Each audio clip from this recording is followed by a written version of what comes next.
Hey everybody, William Wallace here. Thank you so much for tuning into the show. As you know, I like to travel the state finding solutions for Louisiana and talking to the elected officials that are bringing those solutions to the table and doing good things for our state. Today, I'm with Senator Mike Fesi down here in Houma, and I'm going to introduce you to him and let him tell you a little bit about his district and what to look out for coming up. Senator, thank you so much for being on today. Thank you. I really appreciate it. Glad to have the interview. Well, I'd like for you to tell people about your district number, and where they can look you up and find you. It's Senatorial District 20. It's basically half of Terrebonne Parish and a portion of Lafourche. Basically, it goes from the city of Houma all the way down all the bayous of Terrebonne Parish. And then on Lafourche side, it starts at Nichols, it goes to Raceland, jumps over Raceland and Matthews, and then on the other side of Matthews at Lockport, it starts and heads all the way down to Port Fourchon. It sounds like a pretty big landmass area. Yeah, I guess you're spread out a lot down here. It's a lot of traveling and just try to get help solve problems. Well, what is your background? Tell us a little bit about what you did before you ran for office. Well, basically, I started out as a young man as a contractor building homes, and accidentally got into the pipeline business, and that's what I've been doing for the last 30 years. Awesome. So you've been helping Louisiana in your own ways like that. Yeah, basically, when I was in home building and we had the tough times of the 80s, I had to come up with an idea on how to get houses to build and help people at the same time. And so I come up with an idea of taking mobile homes as trade-ins on a new home. And next thing I knew, I had enough mobile homes, I needed a mobile home park. So basically, I bought a mobile home park. And in there, I inherited a few people, and actually one of them worked at Texaco Pipeline back then. Yeah. And he told me one day after I had the mobile home park a couple of years, he said, Mike, he says, my boss needs some cabinets built in his office down the road at Coteau Tank Farm. So I went down there, got the job building the cabinets, and make a long story short, one day he had a leak in the yard. He was on the phone and couldn't get nobody to go dig it up. So I gave him an offer. I said, look, I own a backhoe. He said, well, what's a carpenter doing with a backhoe? I said, well, basically, I building houses, I dig sewer taps, water lines, and also you know how to run it. I said, well, yeah, I know how to run it. He says, okay. So he gets back on the phone. So I start hanging the cabinet door, and he slams the phone down. He says, boy, what are you doing? I said, well, I'm trying to finish your cabinets. He said, the heck with them cabinets, boy, go get that backhoe. And basically, I ended up in the pipeline business. And then the rest is history on that. The rest is history, yeah. Well, why did you run for office? So now you've got this great business in the industry.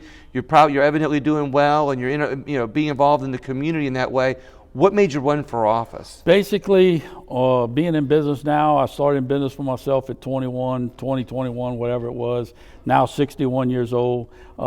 I noticed year after year it got tougher to stay in business by simple things is, when we had 100 pickup trucks and you go to renew all those license plates, all of a sudden the price doubled. So, all of those kind of things got tougher to stay in business with all different regulations popping in place. And so maybe we need somebody to be in Baton Rouge to try to help stop some of these changes without any knowledge going on to the business owner. I really like that approach. Most times you hear people just say they want to do good things for the state, good things for the community, but you're really specific, that you went there to help businesses.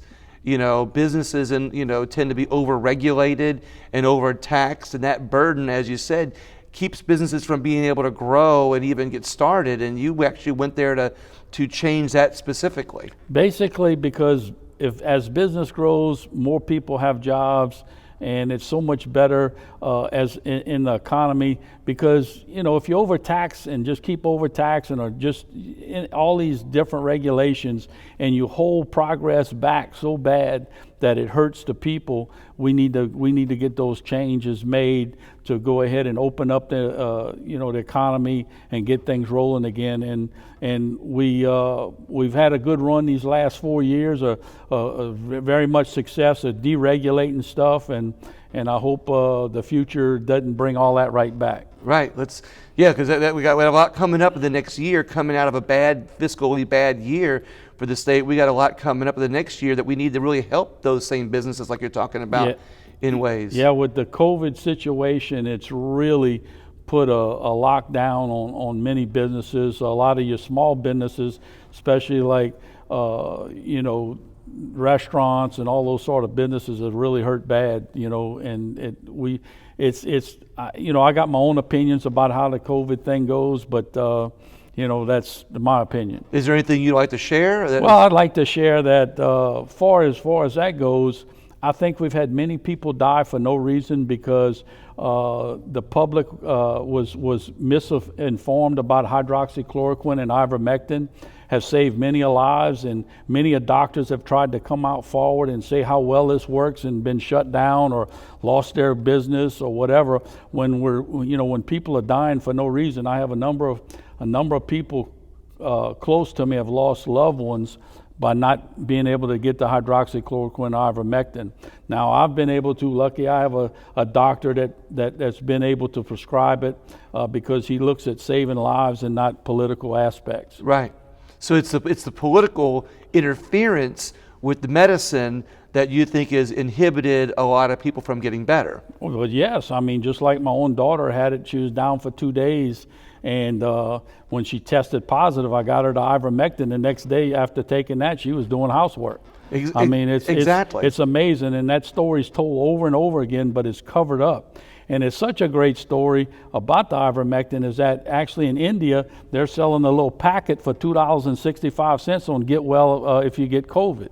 And it's saving lives left and right. And it has zinc in it or anything? It has zinc, it has an antibiotic in it, and the ivermectin.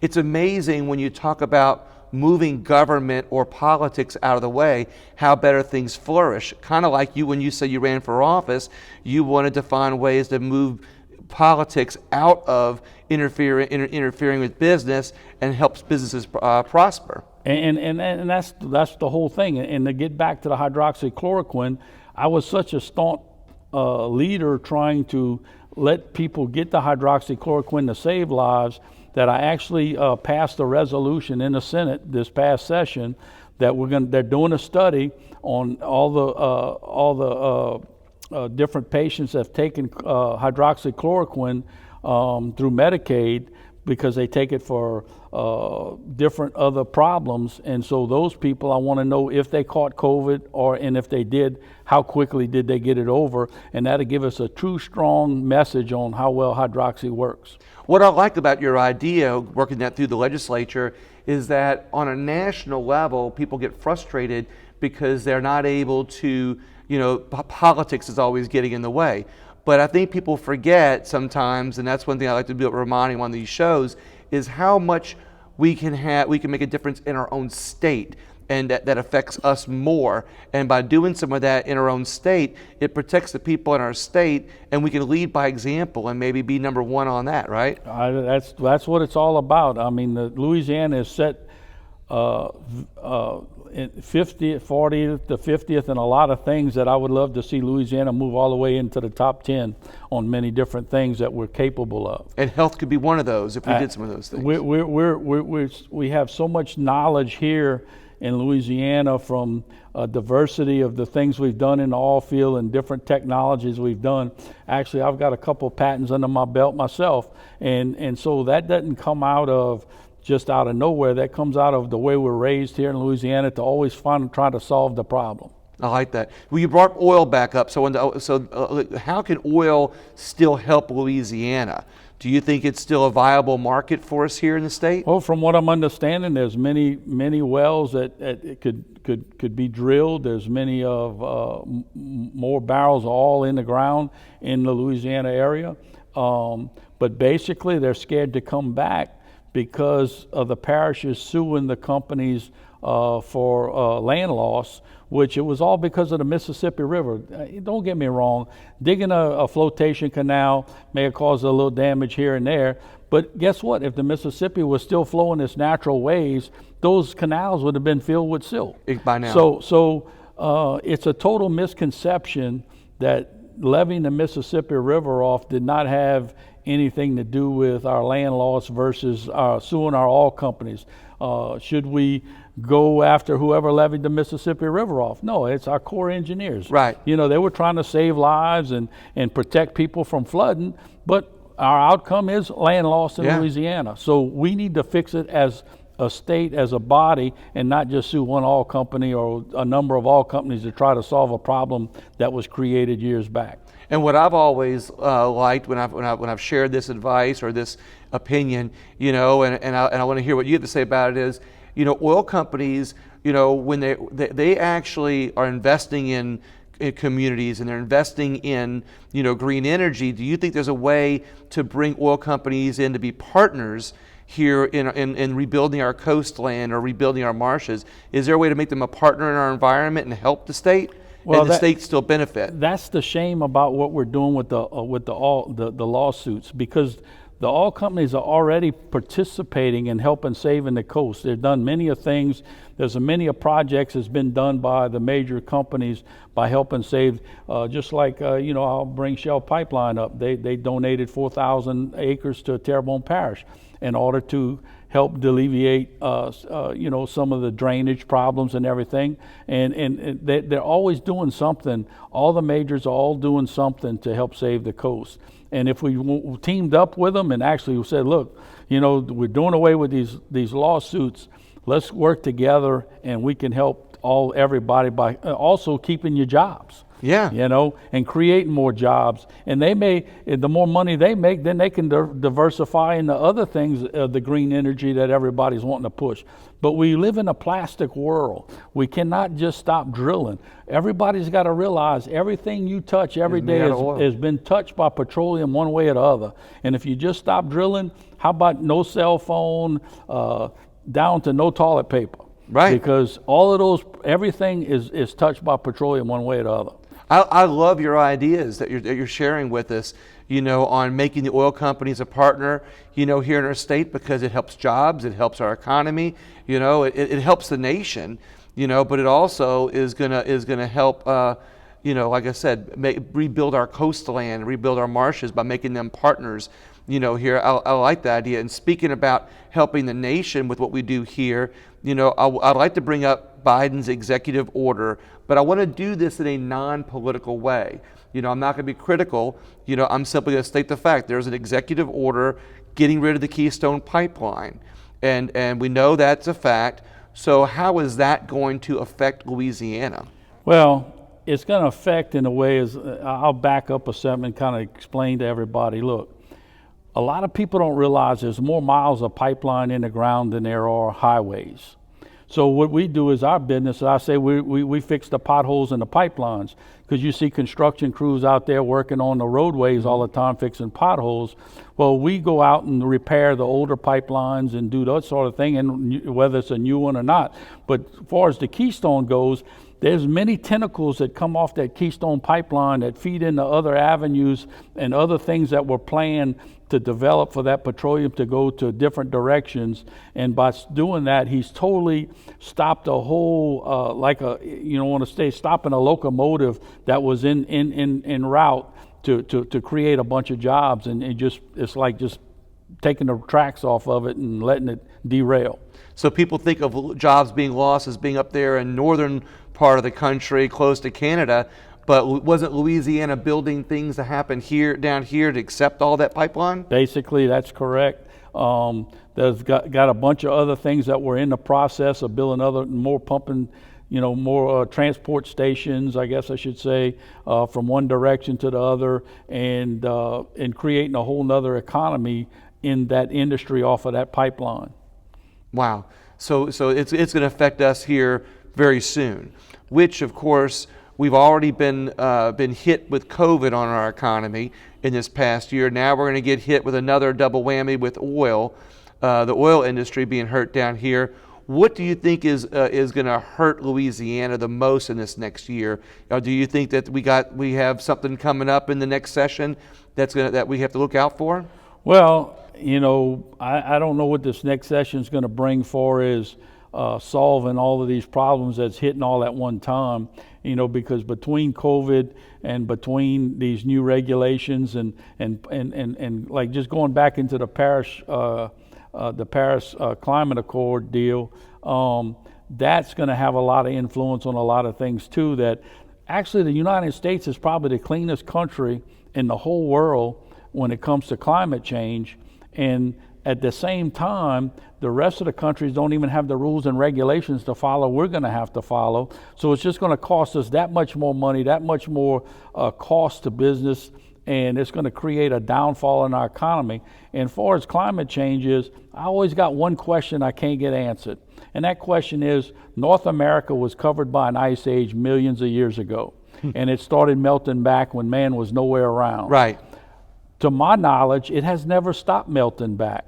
So it's a natural phenomenon of the world, of our environment, on what's happening, and man has a minute deal to do with it. Now, look, I want to save the environment the best as we can. Just like being in the pipeline business, if we drop one drop of oil on the ground, we reprehended on it, and we got to make sure there's no waste on the ground, no pollution. We're just probably the petroleum industry as a whole is probably one of the cleanest environmental safe businesses to be in. I'm going to bring this up on video, and I think you're going to like it. There's a movie out there that I'd like to recommend everybody to watch. It was by Michael Moore, if you can believe it. And the movie was Planet of the Humans. And I watched that movie, and you would not believe, I should recommend it to you off camera, but I want everybody to watch it. It actually shows how unclean green energy is. Basically. It shows that there are windmill farms that when they're broken, they just leave them in the deserts. They're showing that when windmill farms are created, they cut down these Joshua trees that are there for hundreds of years, and they decimate the landscape. And then when those big windmills can't be used anymore, they just leave them there to deteriorate.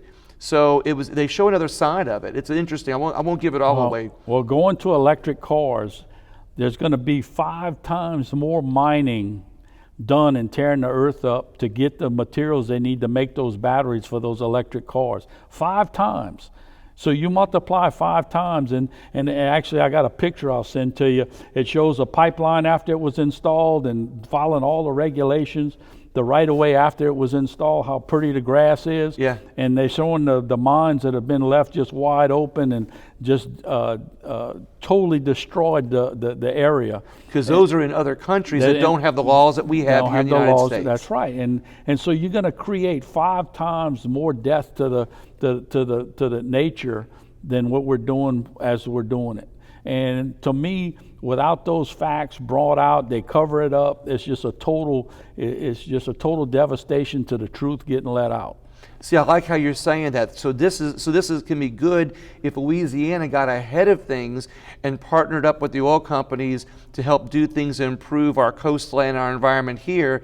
It'll also help not only keep our environment clean because we've taken a step in the right direction with them and partnered with them, in such a way that it helps our economy and helps our environment, but it can also be an example of what other states could do if they did the same thing with helping oil companies that were actually finding ways to be clean. Yeah, and that's 100% correct. And at the same time is, when you start with all these electric automobiles and all that sort of thing, what do you do with the batteries when it's over with? When they're no good? Guess what? It's a hazardous waste. Right. So now you got another problem to solve that they don't think ahead. See, my thing is being in business all these years, always playing years down the road, just like my patents I developed. It took me 6 years to develop the pumping unit we actually sold to a company, and it's out saving, and it's more economic to use that pumping unit. But the thing about it is we had to develop that over a 6-year period. But all of a sudden we're going to jump into developing, and pushing these electric cars without thinking what's going to do to the environment 100 years from now. Right. And like I said, when you find ways to work with companies, we can find those, we can perfect those ideas, over time instead of forcing it at a point when it doesn't always work right away. Well, my dad always told me, don't try to fix something that's not broke. I like it. I like that. Are there any? So I didn't even think about the Paris Accord agreement affecting Louisiana. Oh, definitely. You know, so I'm glad you brought that up. Are there any other executive orders or any other policies you think that the Biden administration has hurt Louisiana? He signed over 40 executive orders in the last week, so I don't know what's coming our way. Well, the one thing that I like to point out is that, you know, there's talk that he's going to repeal some of the deductions, or repeal the standard deduction. From what I understand, the way that the Trump standard deduction works now is that it actually helps Louisiana and their budget. But I've heard that he might rescind that, and that would actually hurt Louisiana's budget. Are you familiar with that? I'm not that familiar with that aspect of it as of right now, but all I can tell you, any type of tax increase or any kind of regulation put on is going to hurt everybody. And you're going to look out for us. I'm doing my best. I absolutely love it. So what crisis is Louisiana facing in the next year? Well, the crisis of, for one, the COVID situation. Hopefully we can get relief from that. There's so many things out there now, is you know, the public needs to know that there is medication you can get right away, because now they do say doctors can sign off on hydroxychloroquine and ivermectin to get you better quickly. And then the next thing is depending on, you know, Louisiana is so dependent on the oil industry, just like watching Senator Kennedy the other day. He said doing what he's doing is like gutting us like a catfish, you know, and basically that's going to be the devastation.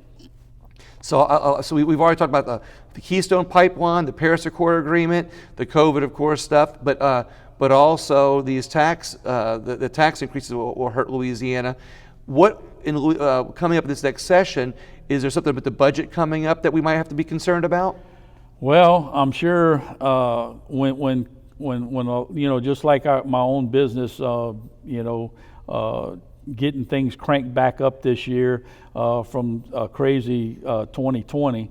Hopefully, the only good thing about it is that we'll all create more business than we did last year, which will hopefully kind of balance the budget for 2021. Not sure, because it just depends on how all other businesses pick up. Is there any shortfalls coming up? You know, depends on how much COVID relief the state gets. I mean, you. That's what bailed us out last year.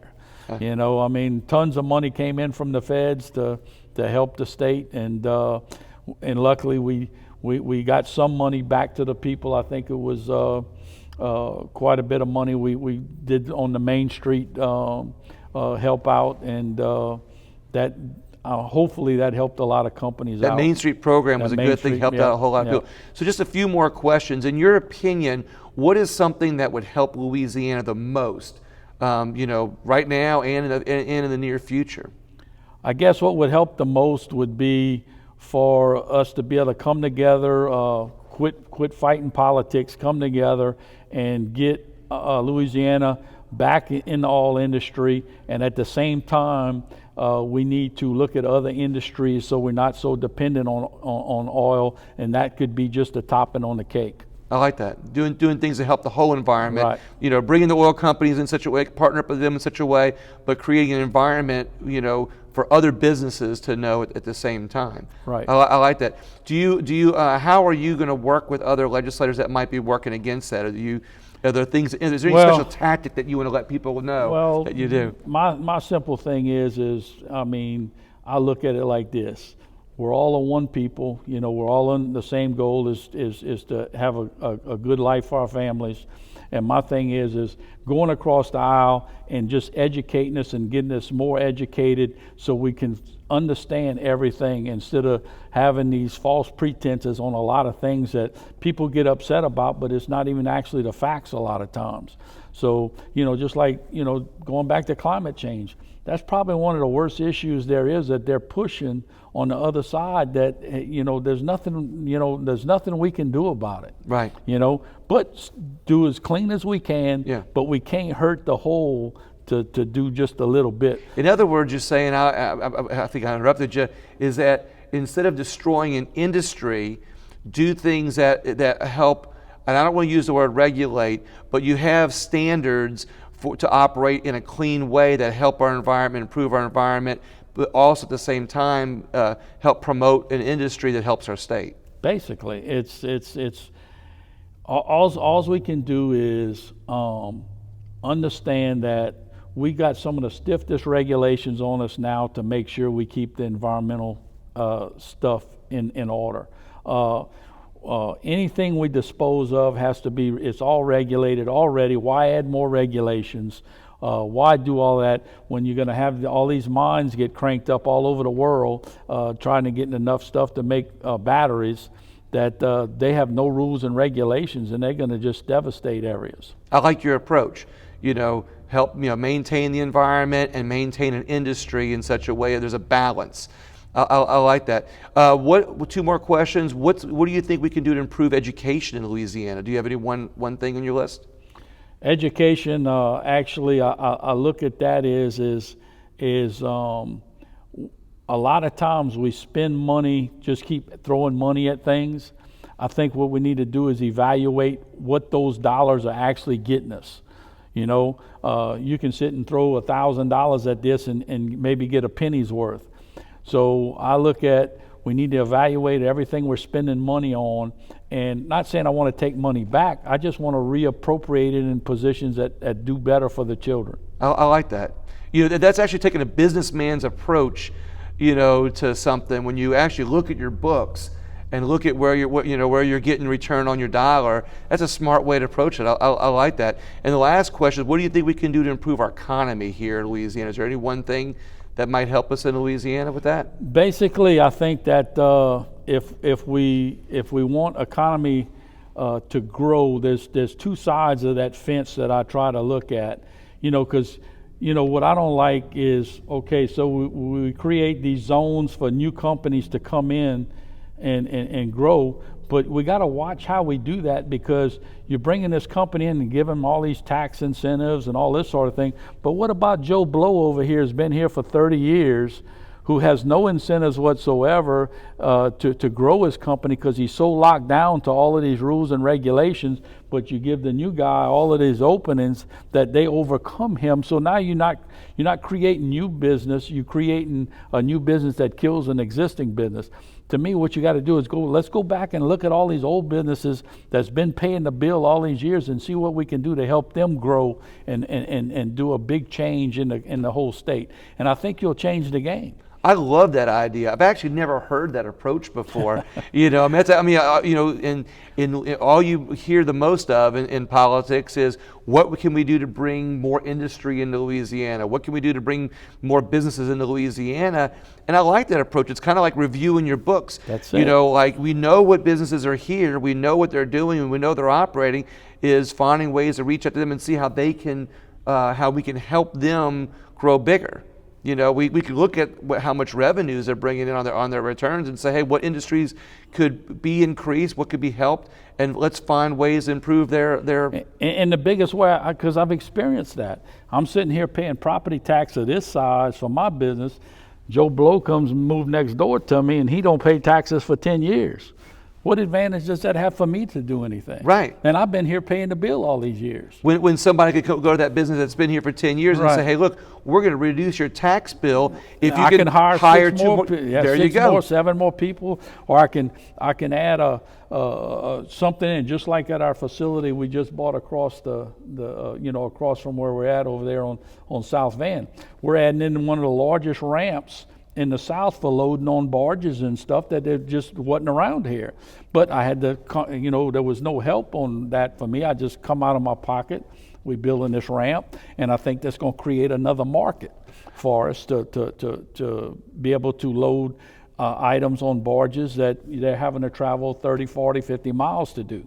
That's a great idea, because you've got tons of real estate, around the state that's vacant, not being used, and instead of inviting, of course we want to bring industry in still. We still want to bring in new right. industry. We still want to find ways to help bring companies in here, create new business and new jobs. But it's kind of like when you've got your your internet bill, and the internet company keeps going up and up and up. you know, but you see them advertising, you know, a cheaper deal for somebody else that doesn't have their service. And you call up and you say, hey, can I have that cheaper deal? They said, no, you've been with us for too long. I know, and it's the same. That's the same approach. You know, it's like, let's help out the guys that are paying the bills now. But I'm not saying not to bring new industry in, but find industry that's not in something. You know, it's like I said, we're building this ramp because there was none around here. Right. You know, they little ramps, but nothing to load big cranes or whatever you need to load. So it's just we got to invent ways to bring in. If we bring in new industry, let's bring in something that's not here, that's going to not put somebody else out of business. I love that approach. Senator, thank you so much for spending time with me, but sharing with everybody some of your great ideas and some of the things that you're doing for the state, and you know, and I really appreciate it. You know, and I want to thank you very much for the time. Appreciate you. Thank you. You're always invited to come back, and I want to thank everybody else. And if you like the video and you like the time with Senator Fesi, you know, please share it and share with other people what he's doing in the state.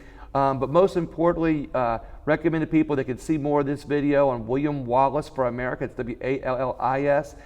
We also have a podcast. You can catch it on any podcast player, iHeart, iTunes, Apple, Spotify, etc., and share it. And thank you all for listening. And everybody have a wonderful day. And not only God bless Louisiana, but God bless America.